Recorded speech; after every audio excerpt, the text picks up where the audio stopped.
ضرورت ہے کہ ہندوستان کے کونے کونے کا ہر مسلمان اپنے طور پر ہر لمحہ باشعور رہے اور ہر آواز پر لبیک کہنے کو تیار رہے۔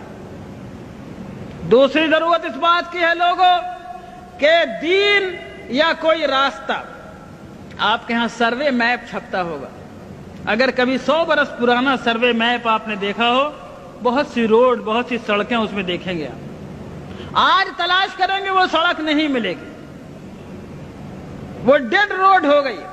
کیوں؟ لوگوں نے چلنا چھوڑ دیا۔ جس راستے پر اس کی بالکل ثبوت موجود ہے کہ یہ روڈ تھی، لیکن لوگوں نے چلنا چھوڑ دیا، وہ راستہ نہیں رہا۔ اور جہاں راستہ نہیں تھا لوگ چلنے لگے تو لوگوں کے راستہ لگا لینے سے راستہ بن جاتا ہے۔ اے میرے دوستو، اگر تم ہندوستان میں اسلام کی بقا چاہتے ہو تو سب سے پہلی ذمہ داری یہ ہے کہ اسلام کو اور اپنے آقا جناب محمد رسول اللہ صلی اللہ علیہ وسلم کے طریقوں کو ڈیڈ روڈ مت بننے دو، یعنی اس پر اگر تم چلنا چھوڑ دو گے تو کسی سرکار کو ضرورت نہیں ہے اس کو بند کرنے کی، خود بخود بند ہو جائے گا۔ اگر مسلمانوں نے یہ فیصلہ کیا کہ شریعت کو ہم اپنی زندگی پر جاری اور نافذ کریں گے اور اللہ کی شریعت کو ہم اپنے اوپر لاگو کریں گے، اگر ہم سرکار کے دباؤ کے بغیر، کسی گورنمنٹ کی طاقت کے بغیر، کسی پولیس کی لاٹھی کے بغیر، چونکہ ہم مومن ہیں اس لیے ہم اللہ کے حکم پر چلیں گے، ہم نکاح میں وہ طریقہ اختیار کریں گے جو اللہ نے بتایا، ہم وراثت بانٹیں گے، یہ نہیں ہوگا کہ بہن کا حق مارا جائے گا۔ کوئی تھوڑی بہت معمولی کھیت کی زمین ہے تو بٹ جائے گی، لیکن باپ کی دکان دبئی میں تھی تو یہ نہیں بٹے گی، اور شہر میں مکان تھا مدراس میں اور پٹنہ میں اور دلی میں تو وہ نہیں بٹے گا، اس میں بہن کو حق نہیں ملے گا۔ غلط بات ہے۔ اگر تم نے اپنے ہاتھوں سے خود شریعت کو چھوڑا تو کوئی تمہاری شریعت کی حفاظت نہیں کر سکتا۔ اگر شریعت تمہاری زندگی میں چالو رہی، تم شریعت پہ عمل کرتے رہے تو شریعت کو انشاءاللہ کوئی نہیں مٹا سکتا، اس کا بھی عہد کیا جا سکتا ہے، کوئی طاقت نہیں مٹا سکتا۔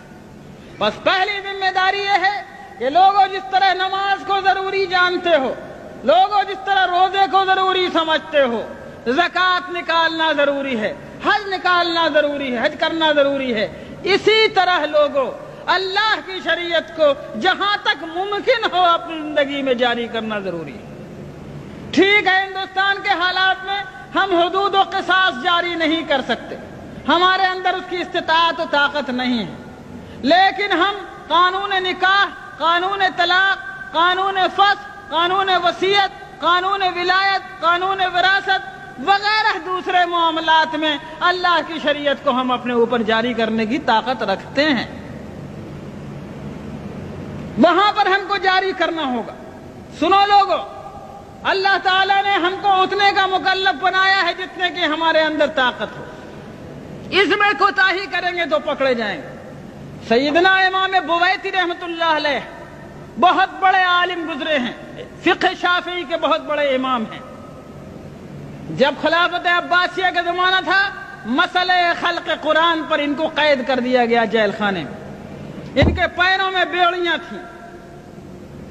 جب جمعے کا دن آتا، جمعے کی اذان کے وقت اپنے جیل خانے کی کوٹھری سے گھسٹتے گھسٹتے زمین پر نکلتے اور مین گیٹ تک جیل کے پہنچتے، سارا بدن لہو لہان ہو جاتا، خون سے بھر جاتا۔ جب جمعے کی نماز پڑھ کے لوگ واپس آتے تو پھر یہ اسی طرح گھسٹتے گھسٹتے اپنی کوٹھری تک جاتے۔ لوگوں نے کہا حضرت آپ ایسا کیوں کرتے ہیں؟ آپ قید میں ہیں، آپ جمعے کو جا نہیں سکتے، پھر کیوں آپ گیٹ تک اتنی تکلیف فرماتے ہیں؟ کہا کہ اور کچھ نہیں، اللہ تعالیٰ نے کہا ہے اذا نودی للصلاة من یوم الجمعة فاسعوا الى ذکر اللہ، اے لوگوں جب جمعے کی اذان پڑھے تو دوڑو اللہ کے ذکر کی طرف۔ میں اس بات سے ڈرتا ہوں کہ جہاں تک میں جا سکتا ہوں اگر وہاں تک نہیں گیا تو کہیں اللہ مجھ سے پوچھ نہ لے کہ بویتی تجھ کو میں نے گیٹ تک جانے کی طاقت دی تھی، تو وہاں تک تو جاتا، آگے لے جانا نہ لے جانا میرا کام تھا، تو میں اللہ کو کیا جواب دوں؟